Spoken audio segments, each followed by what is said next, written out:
Hello friends, welcome again on my channel. दोस्तों, प्रकृति का हमारे जीवन पर कितना महत्व है ये तो हम सभी जानते ही हैं। प्रकृति की अनुपम कृति हवा, अग्नि, पानी, आकाश, पृथ्वी, पेड़ पौधे, ये सब मूक अवस्था में रहते हुए भी यानी कि चुप रहते हुए भी हमें बहुत कुछ सीख देते हैं। पेड़ पौधे, जीव जंतु और मनुष्य और प्रकृति, जीव जंतु और मनुष्य का प्रकृति पे निर्भरता ये तो सर्वविदित है ही। मैं इस सब पे बात ना करते हुए आज एक अलग ही रिश्ते के बारे में बात करने जा रही हूँ और ये रिश्ता है गुरु और शिष्य का। प्रकृति हमें बहुत कुछ सिखाती है। क्या आपने नदियों को ध्यान से देखा है? नदियाँ हमेशा बहती रहती हैं और यही सीख देती हैं कि हमें ईमानदारी और सच्चाई के मार्ग पे हमेशा आगे बढ़ते रहना है। पतझड़ आता है तो क्या पेड़ का अंत हो जाता है? नहीं। कमल जो है कीचड़ में खिलता है, लेकिन क्या वो वहाँ की गंदगी अपने साथ लेता है? उसे देख करके आपको सादगी और शालीनता दिखाई देगी। ये नहीं पता चलेगा कि ये कीचड़ में था। वो इतना खूबसूरत और सुंदर दिखता है। इसका मतलब क्या हुआ कि हम कहीं भी रहें, हमारी संगति कैसी भी हो, लेकिन हमें हमेशा सादगी, सच्चाई और ईमानदारी से काम करना चाहिए।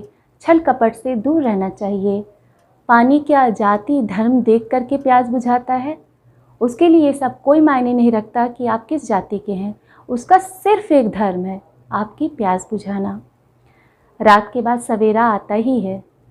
चलिए, ये तो संबंध हो गया प्रकृति का। अब हम कुछ जीव जंतुओं के बारे में भी बात कर लेते हैं। जीव जंतु से भी हमें बहुत सीख मिलती है। आपने एक कहावत तो सुनी होगी कि ज़्यादा बोलोगे तो तुम्हें चींटी की तरह मसल दूंगा। चींटी, जी हाँ, चींटी। चींटी बहुत ही सूक्ष्म जीव है, लेकिन ये हमें सिखाती है। कैसे? मैं कुछ कहूँ इसके पहले मैं एक आपको वीडियो दिखाना चाहती हूँ।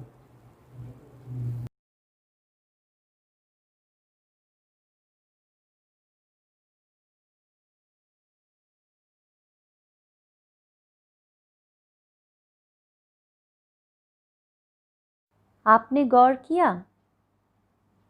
सभी चींटियाँ यहाँ पर अपना अपना काम कर रही हैं। क्या आपने किसी को आराम करते हुए या समय बर्बाद करते हुए देखा? कोई किसी से तुलना नहीं कर रही है कि मैंने 4 राउंड लगाया, आपने मुझसे कम लगाया। यहाँ पर ऐसा कुछ भी देखने को नहीं मिल रहा है। कोई चींटी अपने कंकड़ कहीं भी फेंक कर नहीं भागी जा रही है। उन्हें पता है कि कंकड़ एक प्रॉपर जगह पे रखना है और वो हर राउंड में वहीं पे रख के आ रही हैं और सभी लगातार और ईमानदारी से काम कर रही हैं। ये घटना सभी के लिए एक प्रेरणादायक तथ्य हो सकता है। हमें भी अगर ग्रुप को सफल बनाना है, ग्रुप मतलब यहाँ से घर, office, factory, YouTube promotion group, कुछ भी हो सकता है, तो मिलकर और ईमानदारी से काम करना होगा। आप भी सोचिएगा, मुझे आपके कमेंट्स का इंतज़ार रहेगा। रविन्द्रनाथ टैगोर ने गूंगी नामक कहानी में इस बात का उल्लेख किया था कि प्रकृति भी गूंगी होती है। नदी, हवा, प्रकाश, जल, आकाश, पेड़ पौधे सभी कुछ नहीं बोलते हैं, पर फिर भी जीवनदायिनी है तथा खूबसूरत लगती है। जिंदगी भी एक मौसम है, हमेशा बदलता रहता है। हमें कभी भी वक्त अपना बर्बाद नहीं करना चाहिए और कोशिश करनी चाहिए कि अपना काम खुद से करें। क्या आपने जानवरों को कभी नौकर रखे हुए देखा है? जल्दबाजी में कोई भी काम हमें नहीं करना चाहिए। स्वर्गीय श्री हरिवंश राय बच्चन जी की एक शायरी थी, उसके कुछ पंक्तियाँ मैं यहाँ पर बोलना चाहूँगी। ये चींटी पर ही बेस्ड था। लहरों से डर कर नौका पार नहीं होती, लहरों से डर कर नौका पार नहीं होती, कोशिश करने वालों की कभी हार नहीं होती।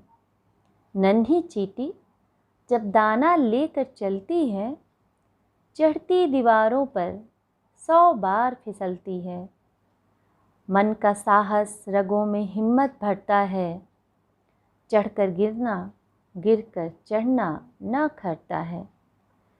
मेहनत उसकी बेकार हर बार नहीं होती, कोशिश करने वालों की कभी हार नहीं होती, कोशिश करने वालों की कभी हार नहीं होती।